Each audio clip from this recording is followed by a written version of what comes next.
Kamu merasa bahwa hidup kamu membosankan dibanding dengan hidup orang lain. Kamu bingung pekerjaan kamu sulit untuk selesai atau kamu sulit untuk fokus. Ditambah lagi kamu merasakan males banget untuk memulai suatu aktivitas.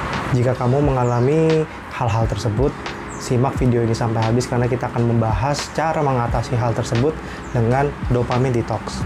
Nah, apa sih dopamine detox? Dopamine detox itu terdiri dari dua kata, dopamin dan detox. Dopamin adalah senyawa kimia atau hormon yang terletak pada otak kamu.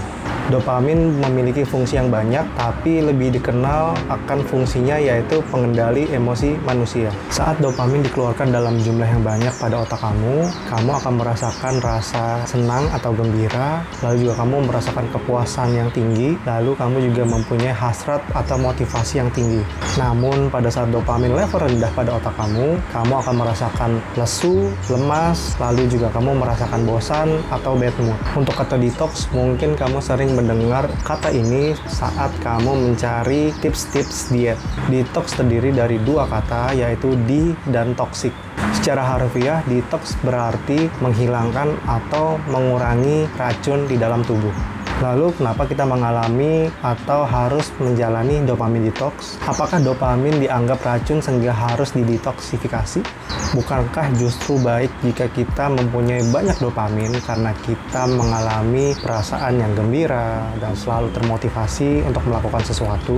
Untuk menjawab ini, kita harus tahu bagaimana dan kapan dopamin dikeluarkan di dalam otak kita. Secara natural dan alami, dopamin akan dikeluarkan oleh tubuh di dalam otak saat kita melakukan aktivitas berat seperti olahraga, atau dengan kita tidur yang cukup, atau setelah kita berupaya semaksimal mungkin dengan usaha atau energi kita untuk mencapai sesuatu hal. Namun, ada cara lain untuk menghasilkan dopamin secara instan atau tidak natural.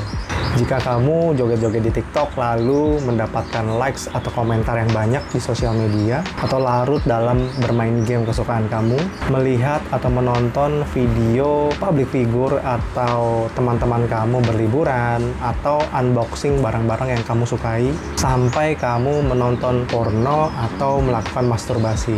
Jangan lupa, narkoba juga digunakan untuk meningkatkan atau menghasilkan dopamin yang sangat tinggi sehingga kamu merasakan euforia atau rasa kesenangan yang tidak normal. Lalu apa bahayanya jika kita menghasilkan dopamin secara tidak natural atau secara instan? Kita akan cenderung mengejar kesenangan sesaat. Saat kamu merasa kesulitan atau stuck dalam mengerjakan sesuatu, kamu akan cenderung mencari hal-hal menyenangkan seperti lari ke sosial media, seperti Instagram, YouTube, TikTok, dengan alasan kamu ingin refreshing sejenak.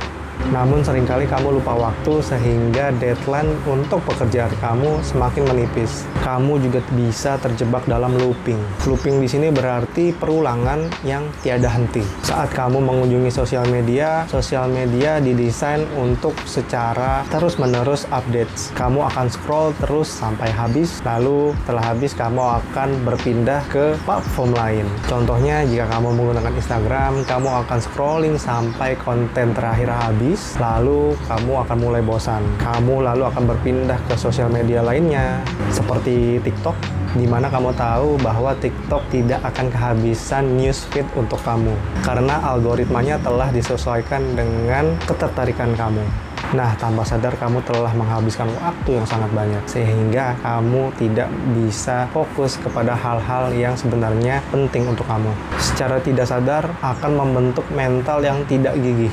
Di saat kamu merasa stuck akan pekerjaan atau kewajiban kamu akan cenderung memilih pelarian ke sosial media. Kenapa ke sosial media? Karena kamu tahu di sana kamu bisa menemukan hal-hal yang dapat membahagiakan hati kamu. Tapi alih-alih kamu mendapatkan kebahagiaan, kamu hanya mendapatkan kebahagiaan semu karena kamu hanya melihat kebahagiaan orang lain tanpa sadar bahwa problem yang harus kamu jalani belum kamu kerjakan. Apakah kamu sudah bisa melihat benang merahnya? Pada hakikatnya, rasa bahagia atau rasa kepuasan kepada diri sendiri adalah sistem alami reward dalam tubuh kita yang akan kita dapatkan setelah kita melakukan usaha yang besar dan juga membutuhkan waktu. Dan bila kita mencapai goal atau mencapai hasil yang kita inginkan, maka kita bisa merasakan hal bahagia dan rasa puas. Pada saat kita mampu mendapatkan rasa bahagia ataupun rasa kepuasan secara instan, perlahan-lahan kita akan membentuk pola pikir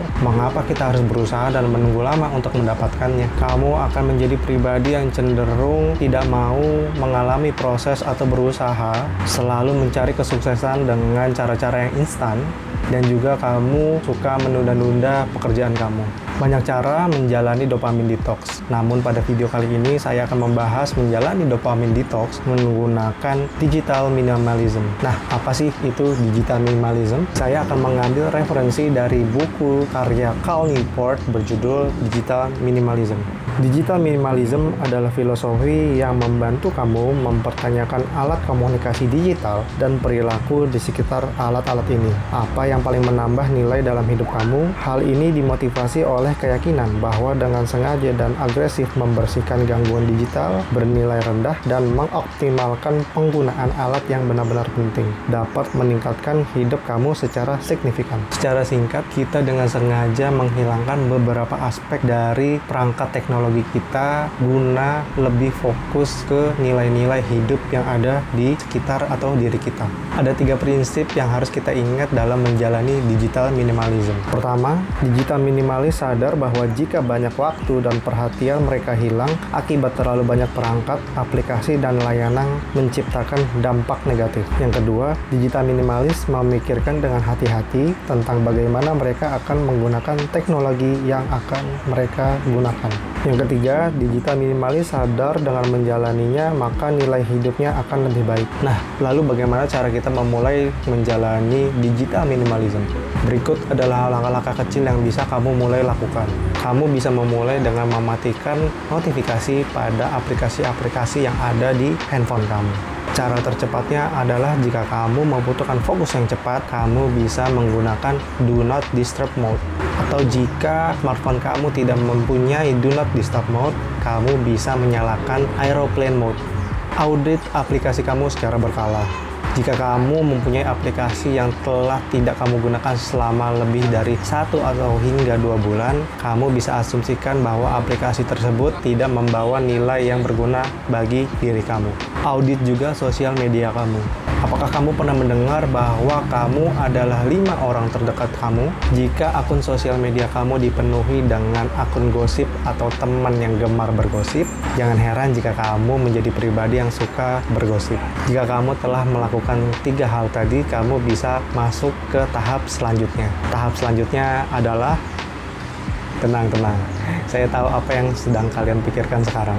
Apakah kamu khawatir kamu akan ketinggalan update dari teman atau public figure yang kamu ikuti di sosial media? Atau kamu takut dicap sebagai antisosial atau ansos dengan teman-teman kamu? Silahkan kamu jawab pertanyaan ini. Apakah waktu yang kamu habiskan untuk selalu mengikuti update atau tren dari teman atau public figure yang kamu sukai sepadan dengan waktu yang kamu hilangkan untuk berkomunikasi atau bercengkrama dengan keluarga dan teman-teman dekat kamu?